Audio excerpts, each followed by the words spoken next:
जालना जिल्ह्यात अनुदान घोटाळ्यामध्ये भ्रष्टाचार झालेला आहे। भ्रष्टाचार अधिकाऱ्यांकडून या ठिकाणी 79 कोटींचा भ्रष्टाचार झाल्याचा आरोप आहे।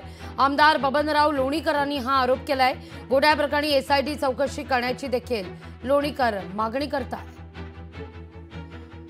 शासनाने अनुदान मंजूर केलं, अतिवृष्टीचं अनुदान, गारपिटीचं अनुदान, वाटपामध्ये 100 कोटीचा घोटाळा झाल्याच्या तक्रारी शेतकऱ्यांनी माझ्याकडे केल्या होत्या। मी जिल्हाधिकाऱ्यांना भेटून त्यांना ही सगळी माहिती देणार आहे। या सर्व लोकांवर कारवाई झाली पाहिजे।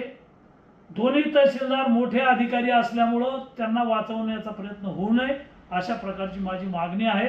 आणि मला खात्री आहे जिल्हाधिकारी दोन्ही तहसीलदारवर कारवाई करतील, 74 लोकांवर कारवाई करतील आणि 63,000 शेतकऱ्यांचं अनुदान गांबड घनसावंगीत मिळालेलं नाही, त्यांना अनुदान देण्याच्या संदर्भात सुद्धा मी सभागृहात बोललेलो आहे।